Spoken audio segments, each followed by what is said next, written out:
Dear students, I welcome you all to the EPG Pathshala. I am MP Stija, retired professor from the Department of Library and Information Science, Guru Nanak Dev University. The discussion today will be on the topic of book numbers as devised by S. R. Ranganathan for his colon classification. In the pre-DV days of fixed location systems of classification in libraries, the call number, as it was called then and also now, was a unitary piece coding the fixed place of the book in the library. It was unipartite, but that method had many problems, though it had also many advantages too. The genius of Melville Dewey invented the relative classification system, which are in vogue and advocated by every system. But Dewey's classification in itself was not able to individualize each and every item on the library shelves. Many books having the same specific subject shared the same class number. For proper arrangement, the need arose to further subarrange the books having the same class number.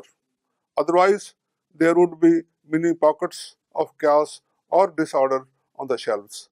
As a rule of classification and also for the catalog to work efficiently, each book should have a unique call number, as was the case before Melville Dewey. Then, in the late 19th century, after the invention of the Dewey Decimal Classification, many library scholars debated and proposed many methods for subarrangement of books having the same class number. C.A. Qatar, a genius and also contemporary of Melville Dewey, proposed for the subarrangement of books alphabetical by the name of the author. So it was subarrangement by author.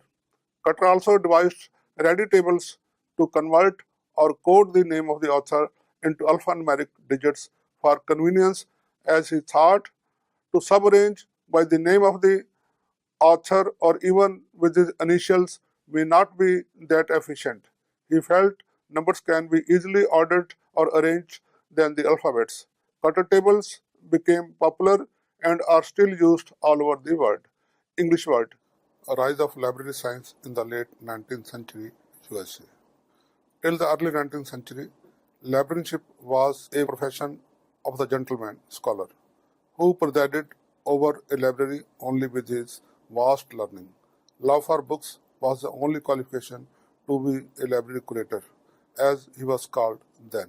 Value of library in a society and its role in educating the public and lifelong learning of an individual was being recognized in new democratic society and industrial society. More libraries were needed for a growing literate population to keep them literate and aware citizens.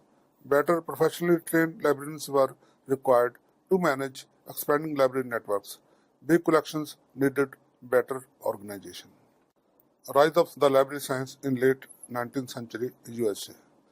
This environment gave birth to the profession, and the leaders emerged in the profession which valued their calling. The United States, a nascent nation, was one such country.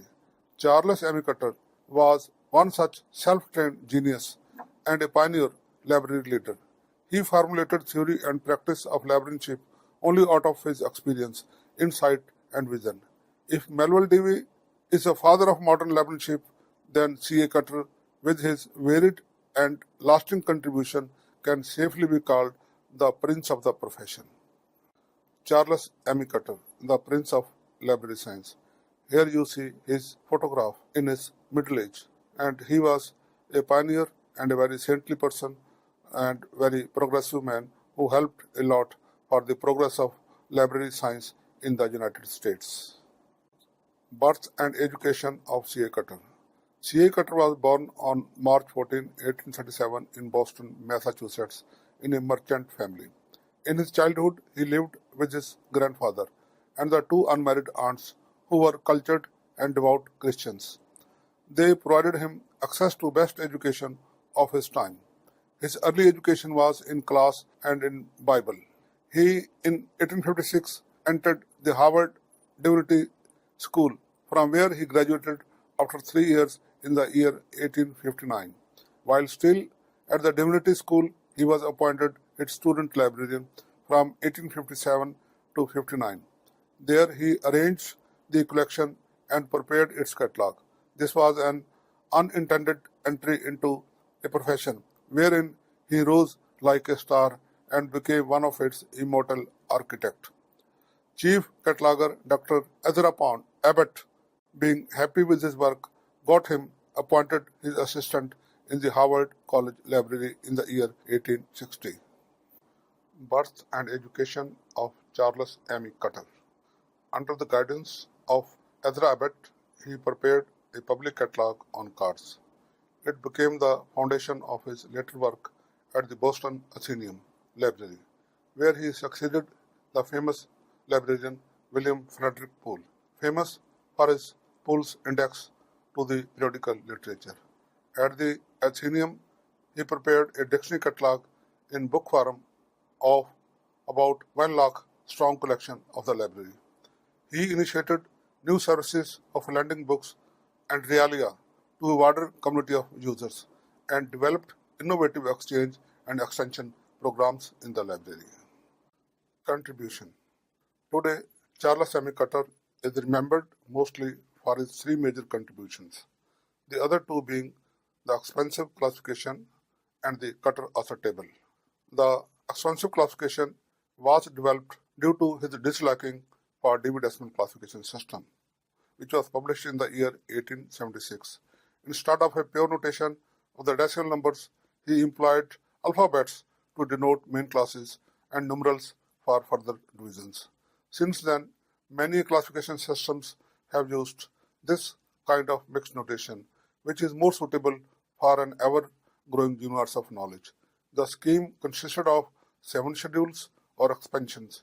Each contained a separate volume and had more details over the previous one. Each expansion could be used independently even. Arrangement of its main classes in evolutionary order, which is considered scientific. This classification had many innovative and commendable features which were incorporated by the Library of Congress classification. H. A. Bliss also adopted some of its features in its famous bibliographic classification. No wonder then it has been described as classifiers classification and a stepping stone to the future. Qatar was a great genius known for his many contributions to the theory of library science. Mostly he is known for his expensive classification, which is no more used today, and the rules for a dictionary catalog, which are still prevalent and make the basis of every catalog. And after that, Qatar devised a system of abbreviations for the names of authors or headings to be used for sub-arranging books on the shelves having the same class number. And Qatar is mostly remembered for this contribution, ironically. Developed in the form of author table, it was a simple alphanumeric code standing for the heading under which the publication is catalogued, usually a name, be it of a person, corporate body, or a geographic entity, even the title of the book. Today, many versions of Qatar tables are available, and the term Qatar or Qatring have become eponyms. The mostly used table is known as Qatar Sanborn table that he devised in collaboration with Miss Kate A. Sanborn. In India, mostly we use this Qatar Sanborn table having 3 figures. His place in the library pantheon. Cataloging and classification were not only his contributions to the then emerging discipline of library science. With the other professionals, giants like Melville Dewey, he founded and nurtured the American Library Association, established in 1876, and remained its president from 1887 to 1889. Also with Melville Dewey, he founded the Library Journal and edited it from 1881 to 1893 for 12 long years. He died on September 6, 1903, leaving behind his wife Sarah, whom he had married in 1863, and 2 engineer sons, Louis and Roland. A person of cheerful disposition, he played hard, was fond of walking, cycling, driving, boating, theatre, and concerts. Alive to everything fine and good, he enjoyed and loved life and nature, the suns, stars, rain, and the mountains. This simple and sweet-tempered man was considerate, modest, and a servant, a typical New Englander in the eternal company of likes Thoreau and Emerson. The device of subarranging documents having the same specific class number is called book number, and sometimes it is also called document number and also the author number. But strictly speaking, author number is a part of book number, not the whole book number itself. A book number may be based on either or one of all of these characteristics of a document, such as the author, title, year of publication, language, forum, volume, edition, criticism, and so on. The function of a book number starts from where that of a class number ends. Book numbers are satellites of class numbers, so have no independent value. They only function with the class number. A book number has a very important or onerous role in shelf classification or in shelf listings. It takes shelf arrangement of documents to a point where classification stops or it cannot go further. Class number alone is not able to uniquely individualize document on the library's shelves as said earlier. A book number determines the unique relative place of a document in the library store. If these books within the same class number are not finally and discretely arranged, then the purpose of classification is defeated. We will have pockets of chaos on the shelves. We need a device to subarrange these documents to a logical end. Broader classes may rather require more fine book numbers. Origin of book numbers. Pre-Debian shelf arrangements such as fixed location systems never required book numbers. The call number provided complete and exact address of the document on the shelves. Dewey's relative system of shelf arrangement and all the classification system that followed it required another device for subarrangement as the class number stopped at the subject number and many books by that method shared the same class number. It was necessary to give unique number to each document. Dewey suggested adding serial numbers 1, 2, 3, etc. in accession order to individualize book having the same class number.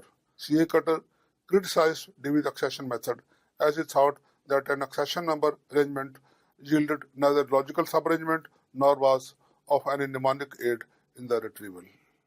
Development of book numbers.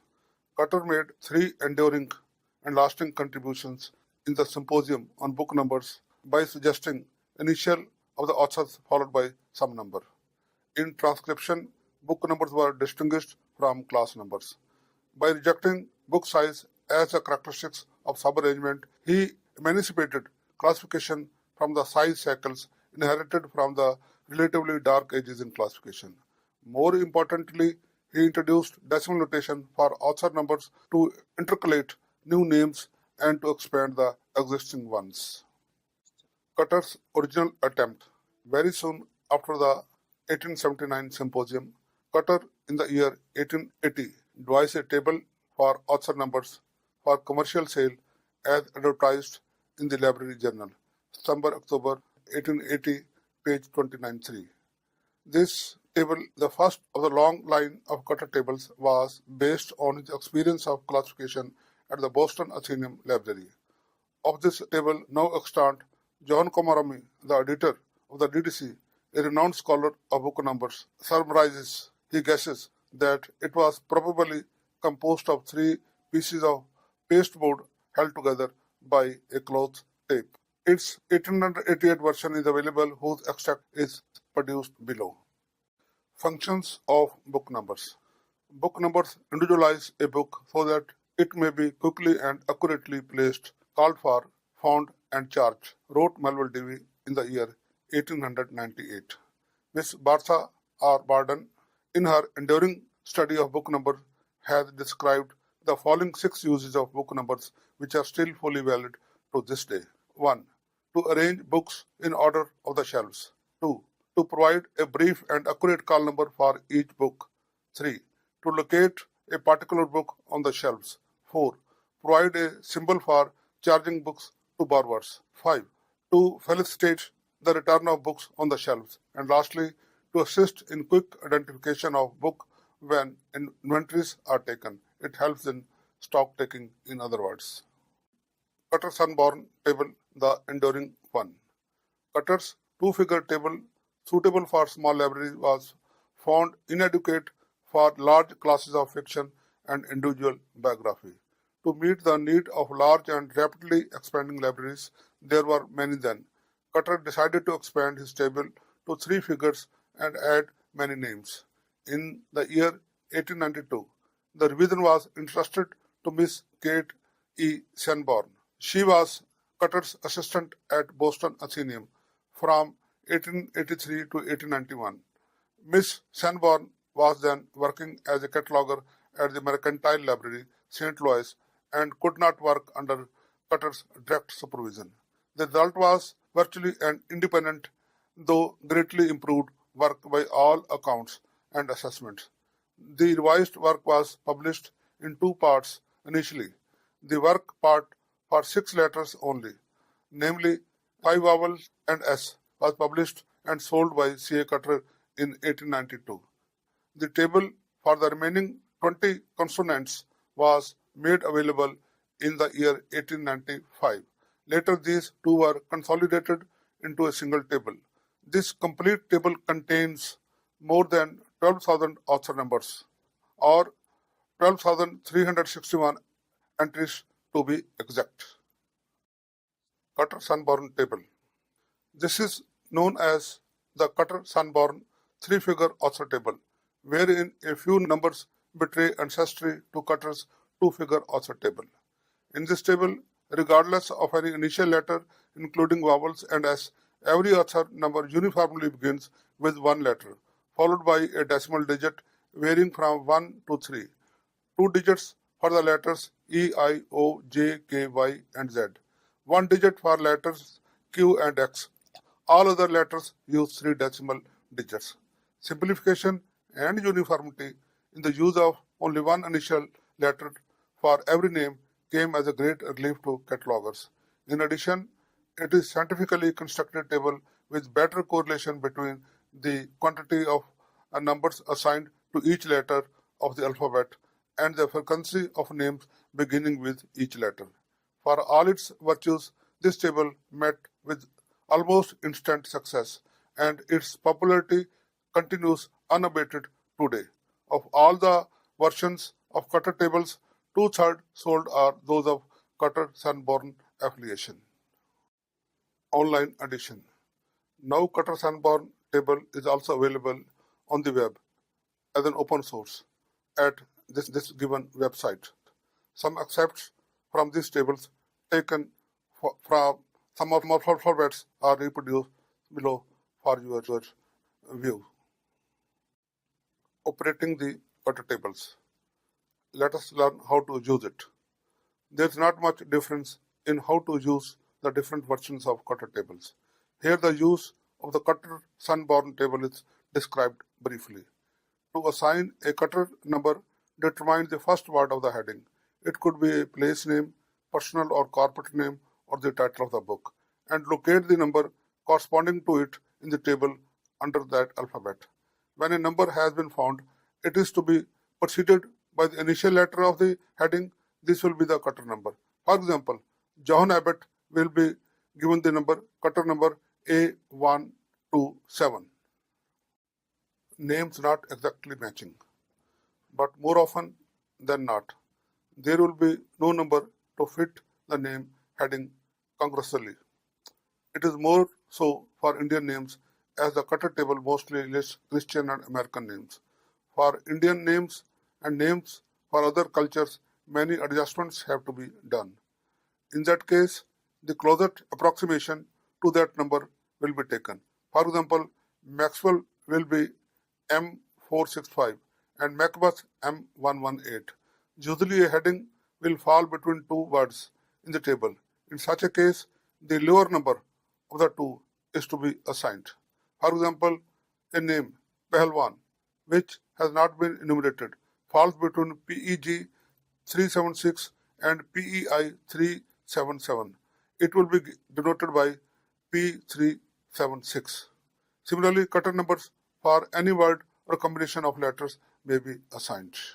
Some examples are given below. Indian names.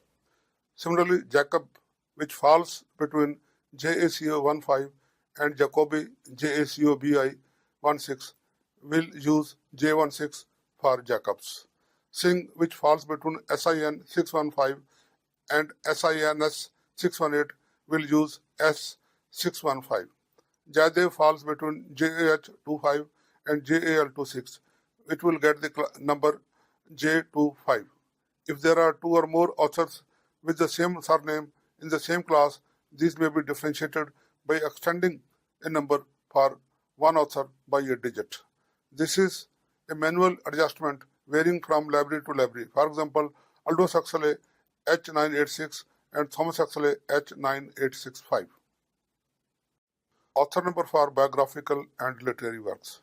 In the case of biographies, it is not the author but the biography, the subject, which is used for assigning a Qatar number. For example, Biography of Winston Churchill by Robert Balch will have the Qatar number C563. Similarly, The Life of Benjamin Franklin by V. Adams will get the number F831. This will help to consolidate at one place all the biographies of a luminary. The various biographies of a luminary may be further distinguished by author's name. For example, Life of Winston Churchill by Balch will get the number C563B. B stands for Balch, whereas C563 is for Churchill. Biography of Churchill by Mark Smith gets the number C563S. Here S is for Smith. If further needed, the work number, that is the initial letter of the title, may be added. C563BL, Life of Churchill by Balch. C563SB, Biography of Churchill by Smith. Literary works. However, a difficulty arises in assigning author marks in classes where the host and the associated books are to be collocated, especially in works of creative literature. Elaborate rules exist to collocate the works on and by prolific writer and to bring together all the additions of a given book. For this purpose, one more facet, termed work facet number or work mark, is required. The work number, usually consisting of the initial of the first word, excluding the indefinite article in the title, follows the number. Take the example 8222.8, Wild Oscar, Ladies Windermere's fan. Then its full number is 8228.8 W672L. Here W stands for wild. Here L has been taken from the word lady in the title. It is known as work number. It helps to distinguish one work of the author from another and will also file them in alphabetical order. Literary works. To continue with the examples, the following work by Aldous Huxley in class A23.9 will get the following author and work numbers. Antic Hay will get the number H986A. Another book, Chrome Yellow, will get the number H986C. Those Barren Day Leaves will H986T, where T stands for those. Hence, all the fiction work of Huxley will get arranged alphabetically by title. Prolific authors. The most difficult role for book or work number is in the case of prolific and much written about writers. Here, book numbers have not only to bring the host and the associated books together, but also to file them in logical order.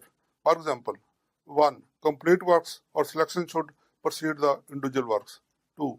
A critical appreciation and language translation should follow the original. 3. Autobiographies, letters, etc. should come before the biographies. 4. Similarly, bibliographies, dictionaries, concordances should also be given a proper place in that clause. Critical literary works. To effect this desired arrangement, the work number usually consists of 2 or more digits or sometimes no digit at all. Usually the digit Z or capital Z is reserved as a criticism facet in the work number. This is followed by the initial of the critic or the writer.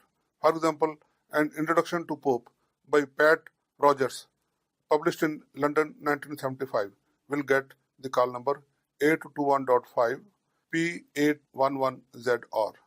Here R is for Rogers, the author of the book.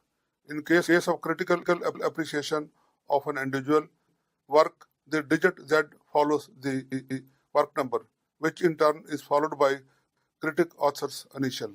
For example, Pope's Rape of the Lock, a critical study by J.S. Cunningham, will get the call number 821.5 P825RZC. Critical literary works, where R is from Rape and C is from Cunningham and Z of course is for critical study.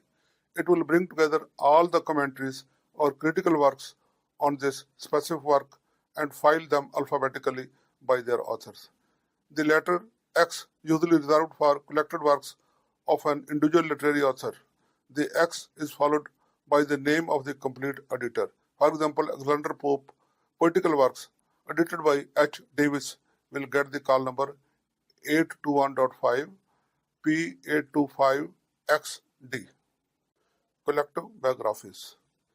In 1893, C.R. Olin, librarian of Bochel College, now University of Akron, devised a table to supplement Qatars' two-figure author table for arranging collective biographies such as biographical dictionaries. According to this table, collective biographies are arranged by editor-compiler preceded by the individual biographies arranged by the name of the biography. He used the letter A followed by numbers 11 to 99 to denote all names of editors and compilers of collective biographies. An extract from the table is given below. Biographical dictionaries. Author numbers for the following editors are given against them. For example, Adams A11, Bakers A12, Chambers A17, Nanda A64, Thomas A87, Webster A94, Young A98, and Zimmerman A99. To distinguish biographies of person whose surname begin with A from the collective biographies, all individual biographies of a person whose surname start with A begin with first two initial letters, followed by a number from Qatars two-figure author table. For example, a biography of Arnold will be AR6. For the rest of the problems, Qatar two-figure table rules were used as such. The Olin table remained appended to Dewey Decimal classification from edition 7 to OCLC expansion of the Qatar table. It has been rightly pointed out by Edward O'Neill in the OCLC report that the resolution power of the Qatar table has diminished due to the growth of library collections and the increasing incidence of corporate names and the title main entries. It has always been seen that it often requires adjustment and manual processing to prevent shelf list conflicts and cluttering on the shelves to provide a unique call number to each document. To meet such situation, the OCLC has expanded the Qatar tables to balance the distribution of main entries over the Qatar table entries. Electronic versions available at www.oclc.org/DEWEY is compatible with existing two-figures or three-figure tables. It provides ready-made Qatar numbers by just filling in the name or heading in the box for which the Qatar mark is required. This table is versatile and also facilitates logarithmic Qatering. In the history of library classification, the book numbers had their golden period from the late 19th century to the first decade of 20th century. At that time, there was a lot of discussion on the role of book numbers and book numbers was devised for various media, for example, say biographies, periodicals, and so on. After that, only innovative work was done by Indian scientist S.R. Ranganathan, who proposed a very ingenious and very comprehensive and sophisticated chronological system for his colon book number, first published in 1933. By then, the shelf listing procedures had become a passe art, that is, a closed art. Again in 1980s, there was a small spurt of interest with the publication of two important books by Donald J. Linus and Johann P. Kumarbi, who was also editor of the DDC. And these books covered almost the same ground. The age of electronic information almost assumed the end of the road for them. They thought that some electronic devices will work for the book numbers or to locate book numbers. But such gloomy predictions have not proved true. No doubt, barcoding may serve some of the purpose of book numbers to distinguish one item in the store from the another, howsoever similar. But that's not the perfect method. But in a hybrid library, such growing collections of prints and other information-bearing objects, IBOS, some device for discrete and granular sub-arrangement of items will always be needed, whatsoever be the shape of the library. There is also a trend for designing expert systems for Qatar numbers. It is clear that book numbers are expecting a revival of interest, though on a small scale, in the new information environment.